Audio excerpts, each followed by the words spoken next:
When I started my first SMMA, I needed three things: Wi-Fi, a laptop, and the unshakable belief that I knew what I was doing. Luckily for me, I had those three things at the time, but it didn't take very long before I went straight a path of doubt and uncertainty and lack of conviction in my own skill set, which basically meant that my first agency, in order to hit 10K with my first agency, I needed about 4 years, believe it or not. The second agency hit 25K in 3 months, and then the third one that we're building right now is sitting at around 20K per month right now, and that took about 5-6 months.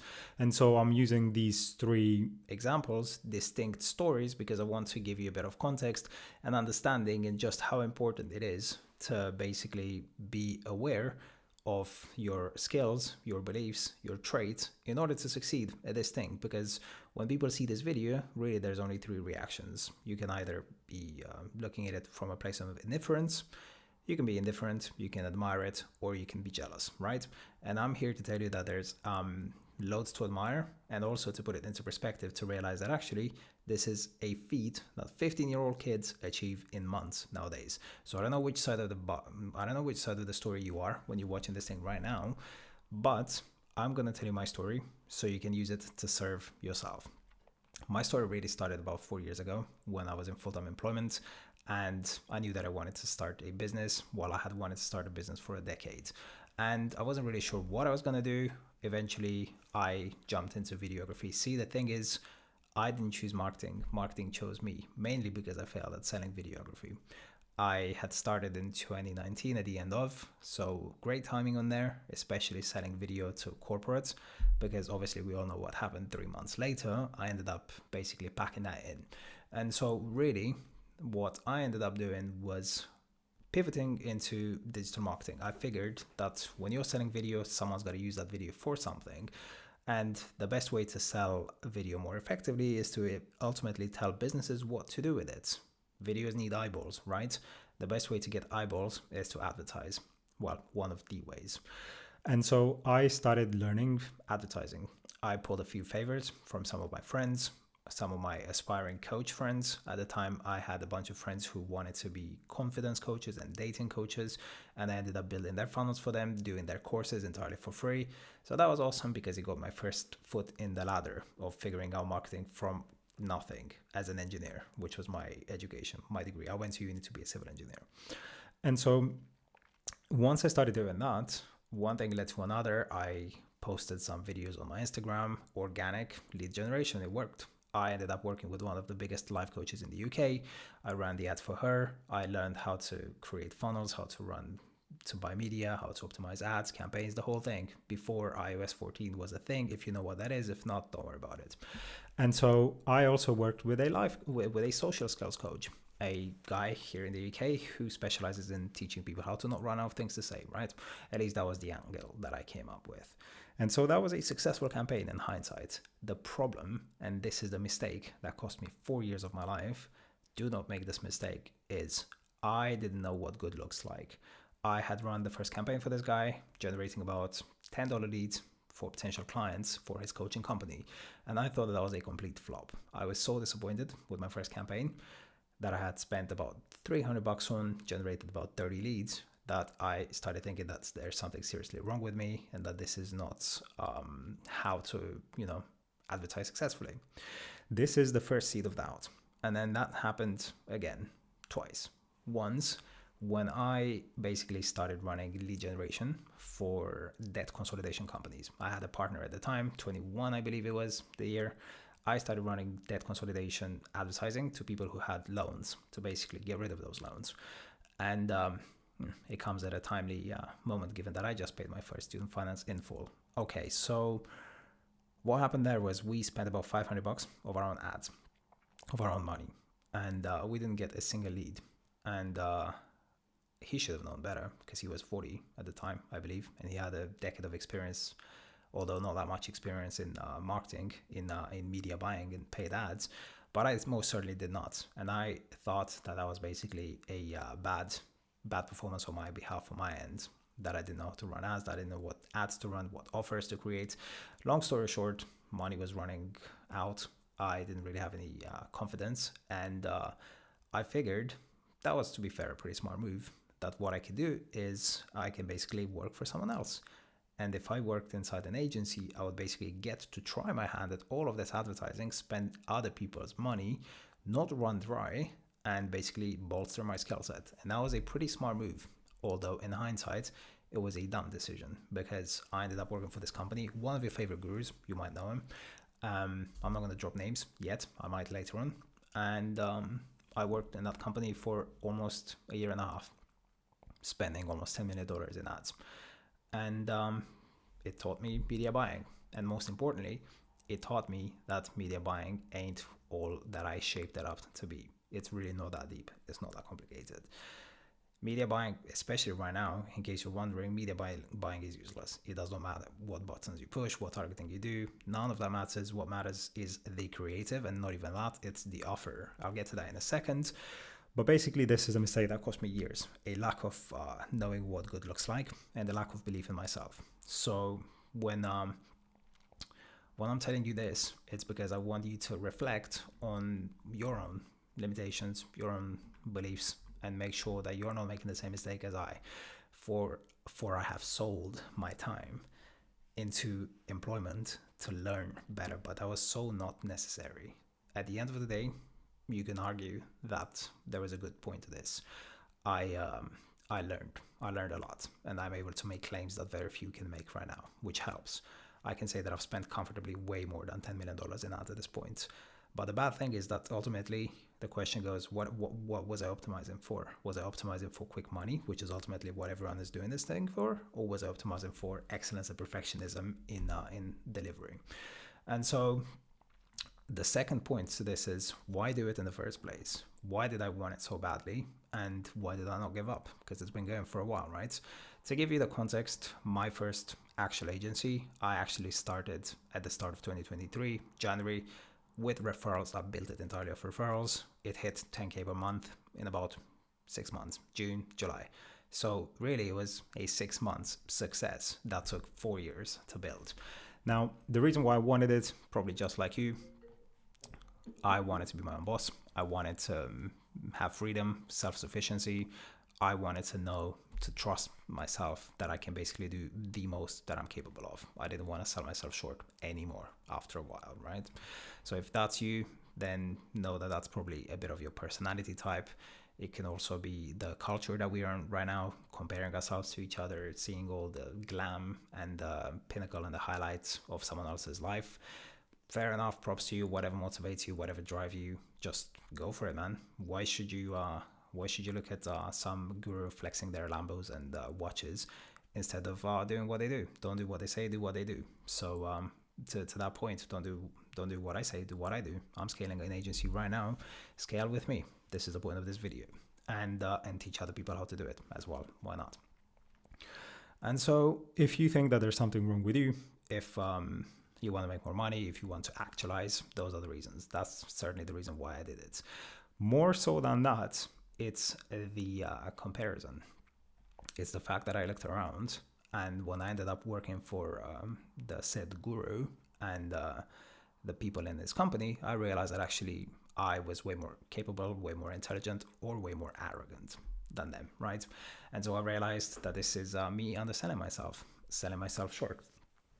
So that was a very powerful motivator for me, and I imagine it probably is for you as well. Now that, if you leave it in that form, is negative.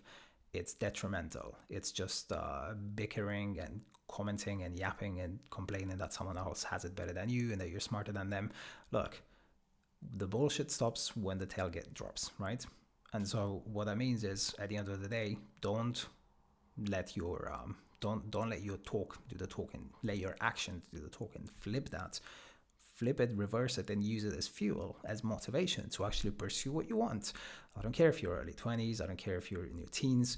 I don't care if you're in your 30s. I built my first 10K business in my 30s. I was actually 30 at the time. And so that's basically the point to make here.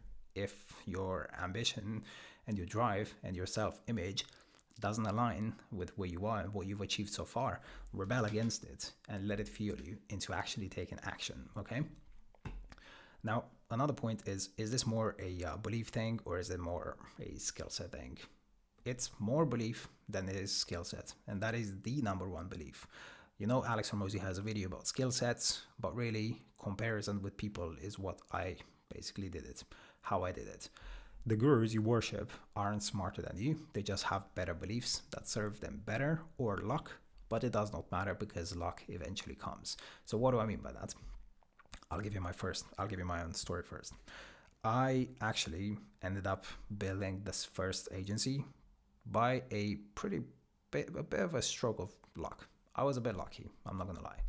I ended up pulling some favors from some referrals from some clients that I had I've gotten to meet, to know through the employment that I held, and they became my first clients. This was a 17-year-old kid, by the way. Sai, if you're watching this, thank you.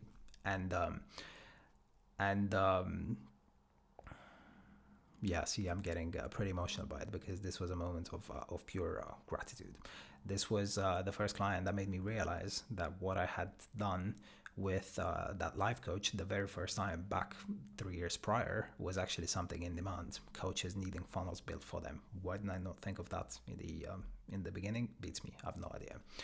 But I basically ended up white labeling for a bunch of their clients. Then I pulled some favors from a couple of other friends of mine who came into my life through a Facebook ad. I saw a friend of mine running a Facebook ad, a guy I hadn't spoken to in years.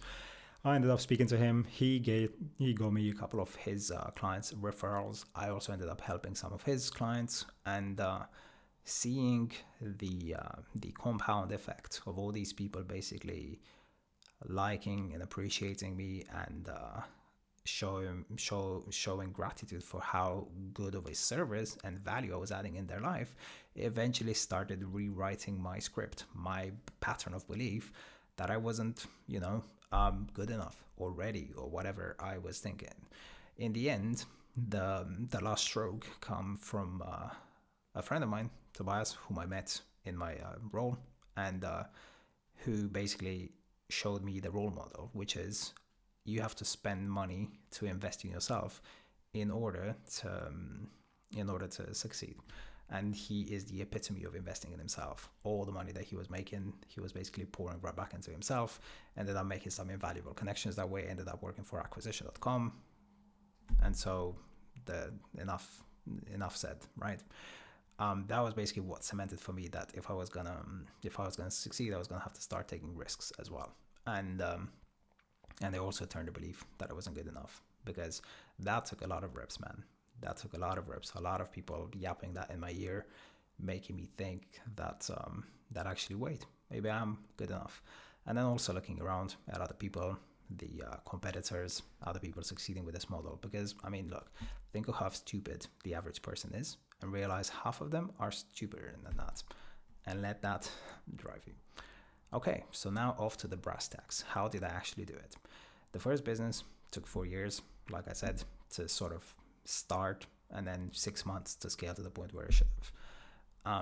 And that was built purely off referrals, but at the beginning were posting and organic, and it worked. The first clients that I got when I started learning, like I was saying, I got with organic. So if you read Alex Hormozy's Leads, the book, you'll see the first things he advises are, bootstrap, pull yourself by the bootstraps, and build from nothing, build from no money. You just need to speak to your friends, speak to your colleagues. I had probably done 50 to 60K worth of courses that I haven't spent a single penny on, just by basically going through my friends' courses. You know how people be. They're buying a course, they don't have time to actually go through it, and then nothing happens. But the dream still stays. They still want to build that business. Someone's got to do it for them, right? So I ended up doing that. I ended up building my friends' businesses in exchange for their courses. I've done some of the best courses on the market that way. And that's how I learned marketing. That's how I got my first case studies. The second business now, this is where it gets interesting. In the second business, the B2B agency, where we help agencies get clients, which is the channel that you're watching right now, this is the business in which I entered equipped with 3 invaluable skills: a kick-ass partner, life-changing partner, I should say, beliefs, all the beliefs necessary, and skills, knowledge. And so this was a partnership. We started with $0 in ads. Again, we pulled a bunch of contacts from our network, from my partner's network. We got our first clients, we signed them up for peanuts. That's completely fine. And we reinvested that peanuts in ads because it finally clicked that I can actually run ads for myself. Who would have thought? Go figure. It only took $10 million in ads to figure that maybe I can do it for myself. If you ask me why I took so long, it's obviously a fear that's holding most people from investing in themselves and in running ads. It's you think you're not going to make money with it. You think you're going to lose your money. It's a very black and white thinking, which thinks it's all or nothing. It's not. You can spend a couple $100 in ads. You can spend $500 in ads and learn so much more than any guru can ever teach you on YouTube. But I didn't think of it that way. I must have thought that if I start running ads, then I'm basically going to end up spending all of my money on ads. And that was a massive fallacy. And it took too long to fix. So do not make that fallacy. Invest a bit, learn a bit, get a bunch of leads, get a bunch of meetings, speak to those people. It's not rocket science. 15-year-old kids do it. I kid you not. And so you probably know some. You're probably maybe you're a 15-year-old yourself. In which case, do not shy away from pulling the trigger on that. Once you do it, it's hard the first time. You then start to enjoy it. It gets addictive. And so the third business, B2C, servicing med spas. That's the space we're in right now.